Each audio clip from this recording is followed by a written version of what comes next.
Hello everyone, I'm Priom Saikia, spoken English teacher of Assam Jatiya Bidyalay Nunmati. In this session, I shall be talking about how to teach spoken English in classes of different levels.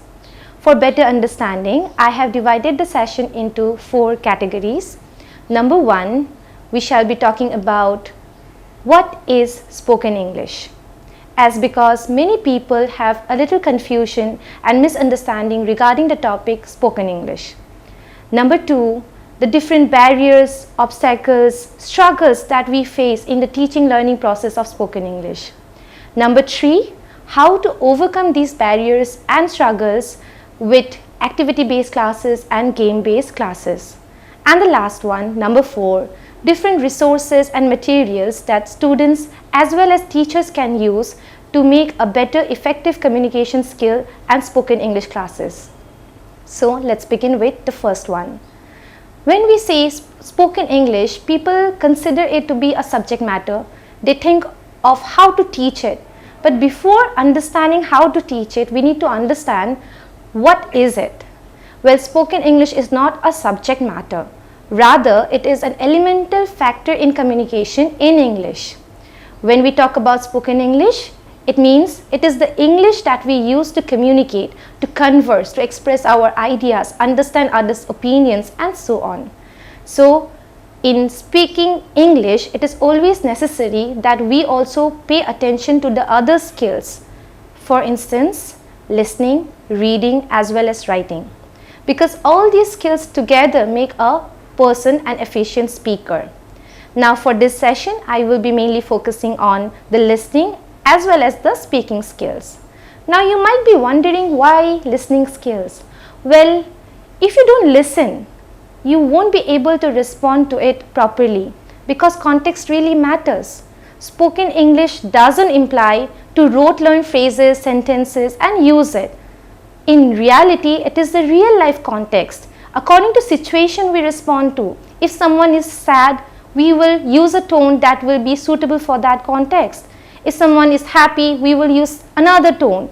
So that means we listen to people, we listen and understand the emotions of others and then respond accordingly. So listening skill, very important. Another importance of listening skill is that we gain more knowledge when we listen to. When we listen to people, when we listen their pronunciation, their utterances, their sentence structure, it helps the other person who is listening to it to understand about it, to gather more knowledge about it and as well as use it. So that is why listening is also an elemental factor of this entire session along with the speaking skills. Now comes the second part, the different barriers and obstacles that we really face in our classes while teaching spoken English. First, we need to understand that traditional method of teaching is not the solution. Now, what is traditional method of teaching? Basically, the teacher enters the classroom, teaches, and the students receives information and knowledge. That is not what we want because it is a one-way communication. That means one person speaking, other person listening. We need a two-way communication where both the parties equally are active and participative in the entire situation. In short, when the teacher comes, gives you the instruction, the students need to use the language, need to participate. Then only they will understand how to use the language. Just rote learning mere phrases will never help them. Now, how to make it a two-way communication? Well, there are a lot of ways to solve the problem, a lot of ways. And we will discuss about it very shortly. But before that, let's discuss also the different other barriers that we face. Now, another barrier we can consider that really hampers in effective spoken English classes is that lack of confidence. Students are really shy to use the language, extremely shy. They are not at all confident to use the language in front of other people. Why? Because they are frightened of making mistakes. Now, why are they so frightened? Because they worry that the teacher will scold them, or maybe the friends will ridicule them for getting wrong pronunciation, for making grammatical mistakes. So that's another problem, why they are very shy to speak in front of everyone, even with themselves. They don't even try and they give up at the end. So that's a major problem that we have to work on, and the solution will also be discussed very shortly. Another problem that we consider is also very elemental is that lack of vocabulary. Now, because of shyness, because they are frightened, they don't use the language. Also sometimes, even if they want to express their ideas and opinions, they don't find the correct word for it. And that's a really major issue, because when they don't find a word, they get stuck. They look very nervous, they lose all their confidence, and they get frightened of being scolded by others or being ridiculed by others. So that way, again, they lose interest in the language. And that we have to work on, because if they lose interest in the language, they are never going to enjoy using the language. Because we know that if somebody likes something, then only it is being retained in their memory for a long period of time. Let me give you an example. If we go and watch for a movie, what happens there? We tend to remember the dialogues, right? We tend to remember the lyrics of the songs. Why? Because we love it. Now again, if we read a book and we are not interested in it, we tend to forget. We tend to forget the meanings of the words that are there in the book. Why? The reason is we lose interest. So we need to make sure that the interest is being maintained in the classroom. So these are the few barriers, problems that we face in the teaching learning process of spoken English in classes. Now, to solve all these barriers, we can adopt a different modern teaching methodology, which mainly focuses on the learner's needs, because we have students of different needs. One of them will be very good at speaking, the other one will be very good at listening, one of them will be very good at doing maths, some other very good at Hindi. So there are a variety of students. So we need to cater to their needs, and we have to arrange the classroom in such a way that each one of them feels involved, feels encouraged. So that is the main concern. Now for that, we can adopt activity-based classes, game-based classes, which will immensely help in the classes. Why? Because it creates a very conductive and productive environment for the students to understand the language, to play with the language, to have fun with the language, as well as to use the language in a real context. They get to know, oh, we are learning this, and what kind of situation we are going to use it, they will understand. Just giving them a few sentences and telling them, learn it, rote learn it, because you are going to use it. So without any knowledge, they will be using it, but they will not understand how to use that kind of sentences in real life, because that is not being taught in the class. So again, we will use activity-based classes and game-based classes to create that kind of real environment where they will understand the context and use the language accordingly. Now you might be wondering what kind of activities we can use. Well, we have plenty. For your better understanding of it, how to use it, what kind of activities we can use with the students, I shall be describing a few activities so that it would be helpful for you. For that, I'm going to start with the first activity. So before I tell you the name of the activity, I want to give you an idea of how to get the best out of the students. So always remember, being the teacher, your responsibility is of guiding the students, instructing the students, not just teaching them everything that is there, that is the topic. We need the students to get the information, and it is your responsibility to elicit, to take in the information from the students. So that is why when you enter the classroom as a teacher, you tell them about the instruction, about what we are going to do. But before that, the main motive is to give them an idea without letting them know the topic about it. As I told you, our activity 1 will be a topic, and the name of the topic is sharing opinion. Now, as I told you, the name of the topic, you don't tell them directly. When you enter the classroom, you start with a warm-up session. Now, warm-up sessions can be of different levels, of different categories. For now, let me choose one warm-up session where as a teacher you will be telling them, reciting them a story. Now what kind of a story? It can be a fictional one, it can be a real one, it's upon you. So when you share a story, let them understand that it's a real life experience. That way they will really understand the real life context. So the story can be, you start saying by, once a teacher, a guest speaker who is a teacher came to our school and he met the students. He then talked about a few topics, and out of all the topics, the interesting topic for the student was women are bad drivers and men are good drivers. After telling the topic, the students got quite curious about it. The girls were quite offended and the boys were quite curious. So he started speaking about it. He said that women drive badly, they are the reason why the number of accidents are quite rising, and men are very good at it, they can drive better than women. Women are quite lazy while driving, they are the reason for the chaotic traffic jam, and so and he ended his speech. Then the speaker let the students share their opinion.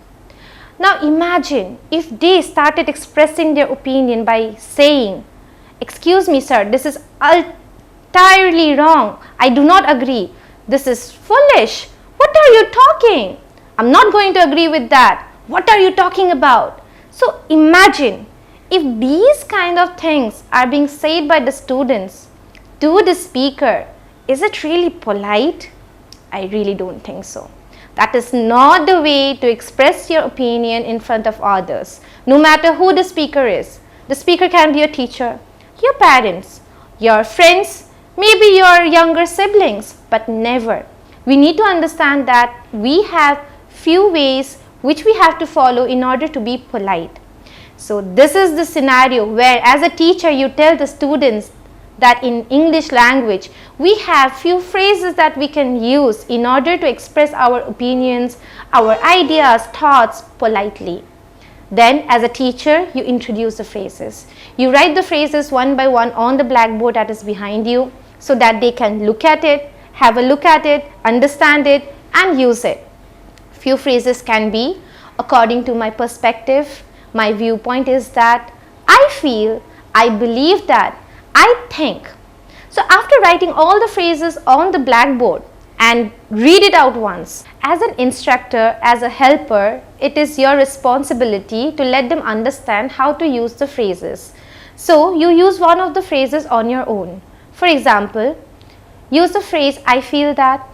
I feel that women can also drive well, like men. They can also do better and also they are learning. Men are also learning. So this is how you express your opinion. You let them understand, see, I use the phrase, I feel that. Now the students will understand, oh, we have to use the phrases in the beginning of a sentence. So that way they will understand the structure. Now you give them a little bit of time to discuss with their partner. So they will be working in pairs, because we know that the more they use the language, the better they will be. So as they will be working in pairs, you need to make sure that they use the language English. Only that way they will be using it, otherwise they would be using other vernacular languages and that won't be helpful for our agenda.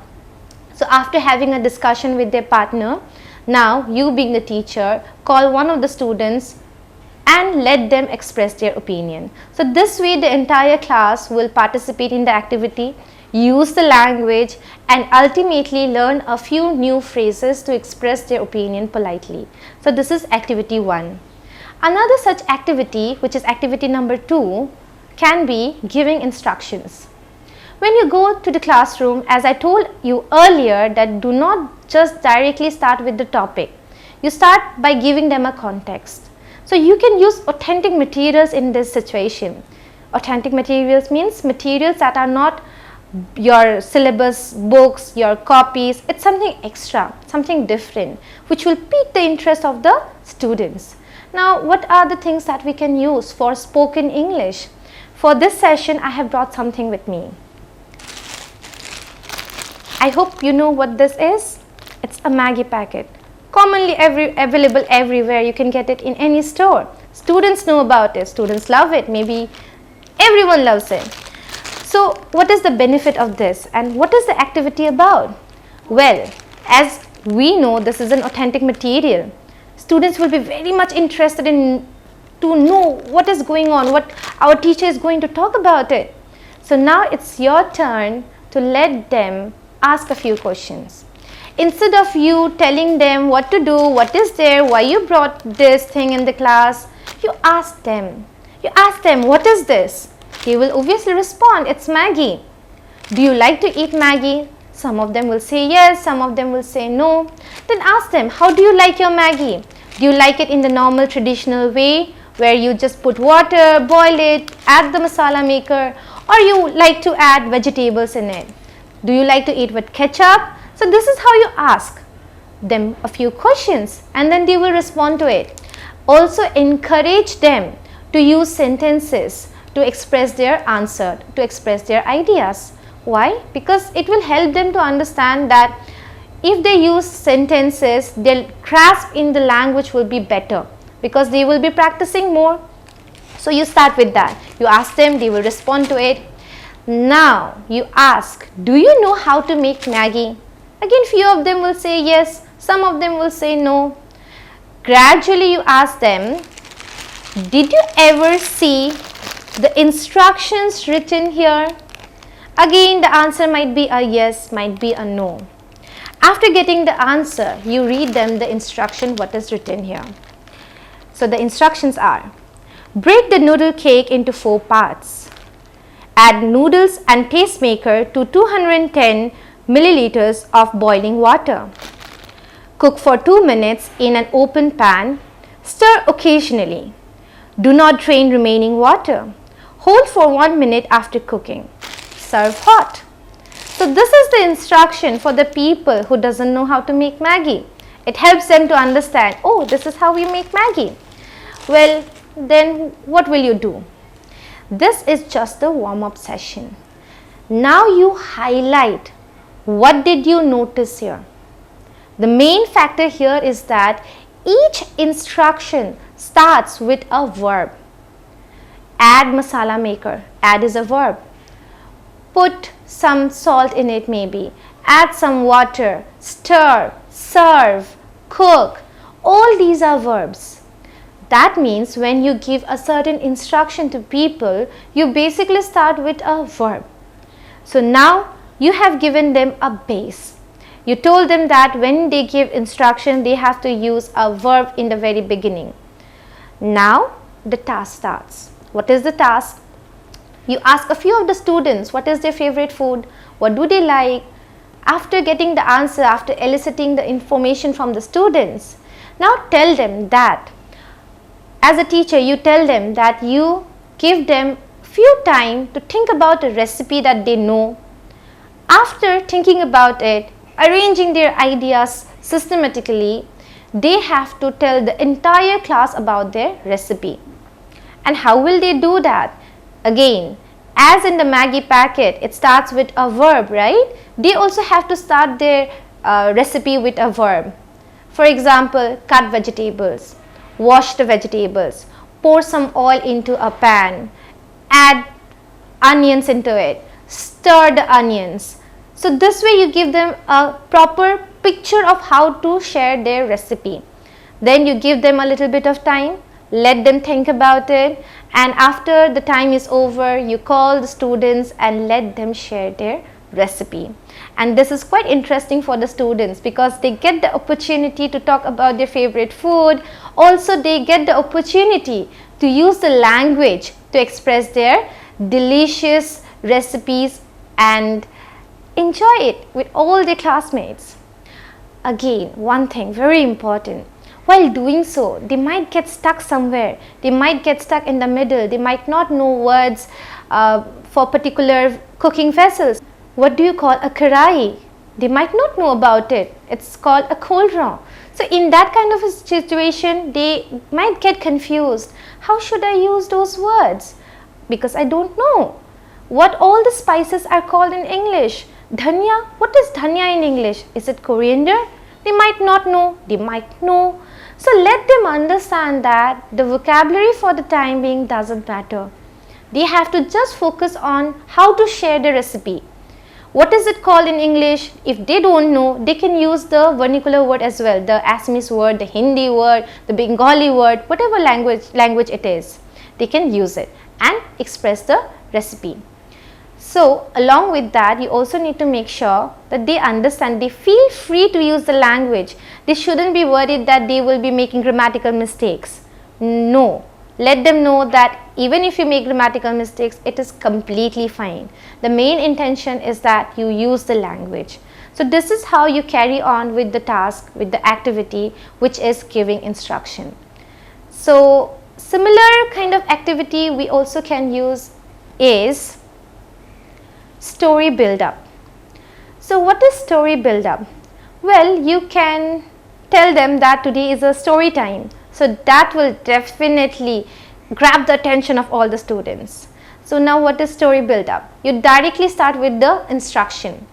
You tell them that one by one each student will be sharing at least one line of a story.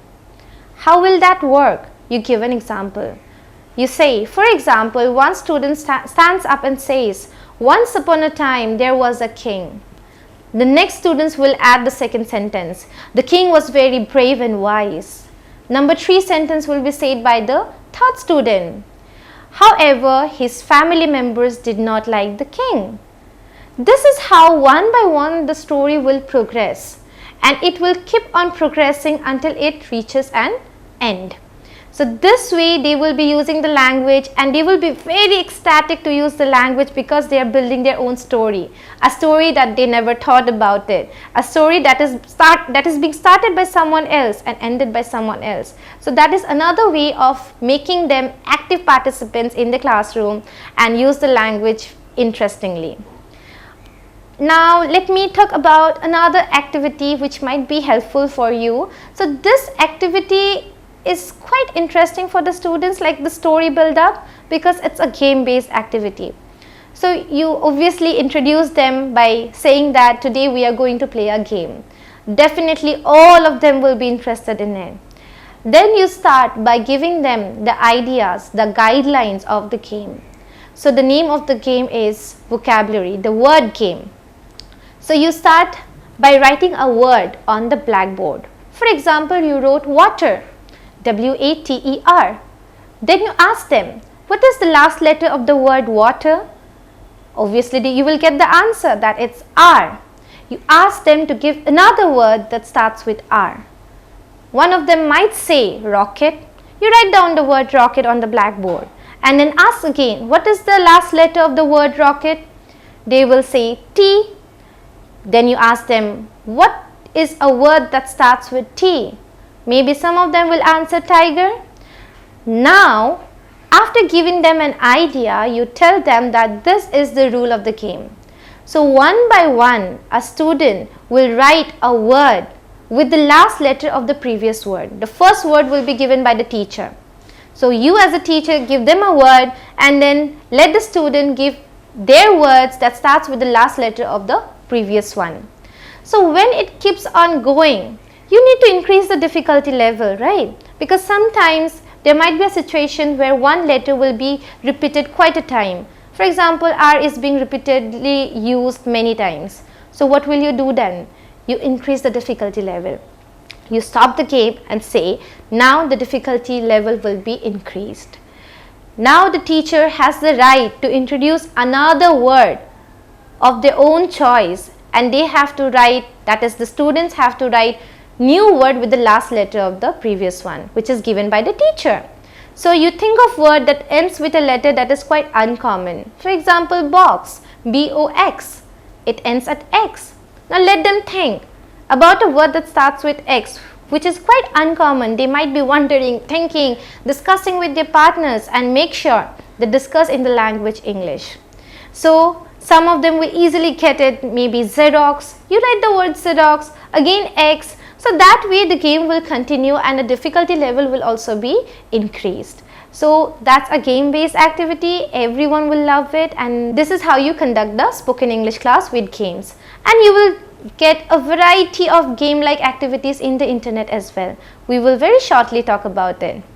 So apart from activities and games, Another problem we face is that in the entire day, the student gets a very little period of time to use the language, maybe for 40 minutes, 50 minutes, just a period or maybe 2 periods. After that, they use their own mother tongue for the entire day. And that is really not helpful to improve one's language ability, to acquire the language. They need more time. They need more exposure to the language. So what shall we do? We cannot go to their home and teach them, right? For that, you give them a few suggestions that might be useful for them. Now, what might be the suggestions that is useful for them? Well, you let them know that there are a variety of sources that they can use. Sources like YouTube videos, movies, animated movies, cartoons, news, talk shows, songs. So many options are there. Newspapers, magazines, let them read magazines, let them read stories, watch videos. That way they will be exposed to the language. Also instruct them, advise them to mimic the dialogues of the movie. We do that, right? We mimic the dialogues that we like. Let them also do with the English language. When they watch a movie, they like the dialogue or maybe they wanted to repeat a dialogue. Let them do it. Why is it beneficial? Because they will get a gist of how to pronounce the words, how to express. For example, in a movie, a girl saw a beautiful house and exclaimed, "Such a beautiful house!" Similarly, the student also mimicked the tone, "Such a beautiful house." Now, he or she will understand, oh, that's a different way of expressing. That means she liked the house. She is not sad about it. Rather, she is very excited and happy about it. So, they will understand the concept of tone, your intonation, how to put stress on words, when to put stress on words, and so on. So, this activity that they do at their homes will really be helpful for them. Another suggestion you must give to them is that we have the option of turning on the subtitles, and that is really not helpful. Maybe it is useful for the short term goal, but for the long term goal, we need to turn off the subtitles because we tend to read faster than we listen to. So when we watch a movie or some kind of show and when we read the subtitles, we don't focus on what they are speaking. We need to pay attention to what they are speaking rather than reading the lines. We may understand the concept for the time being, but it is of no help for our future run, for using the language in real life context. So make sure that they understand, that they turn off the subtitles. They might not understand the concept in the very beginning, but gradually as they make habit, they keep on watching it, they keep on listening to it, they will definitely understand it completely one day. And that's a suggestion you have to make. Now for practice, what is another way of practicing? It is very common in vernacular medium schools that we don't get people who will speak to us in English. Because in school we will be interacting with our friends in, for example, the Assamese language, with the teachers in the Assamese language, at home with our family in our mother tongue. Now what about the English language? How can we use it? We might be shy in front of our friends who stays nearby to talk to them in English. So what shall we do? Let them speak with themselves. Now how to speak with themselves? Well, they can talk in front of a mirror. Let them stand in front of a mirror, talk to them. Like, how are you? I'm fine, thank you. How was your school today? It was wonderful. So that way they will be interacting with themselves and also gain confidence, because they won't be worried about making mistakes. They won't be worried about someone ridiculing them, making fun of them. Not at all.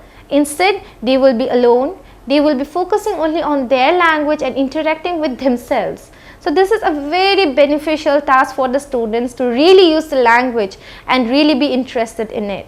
So these are the few suggestions that would be very helpful in gaining a strong hold over the English language and use it in real life. Well, so these are the few activities, few games that as a teacher you can use, and also you will get a lot of things, tasks, activities in the internet, in the YouTube. You can search for it, type English activities, spoken English activities for classes, for small classes, for higher level classes with less difficulty level, advanced difficulty level. You can type it and you will get the result, and whatever you like you can really use it. The only advice from my side is that do not adopt the traditional teaching method. You always need to pay attention to the two-way communication skills, focus on that, use it, make the classroom environment very interesting, and encourage the students to participate and use the language, and let them have fun with it. Rather than being very monotonous and boring, fun is the main element, and this is how you encourage them to use the language. I hope all my activities and games and suggestions would be really beneficial for you and would help the students to use the English language effectively in their real life. Thank you.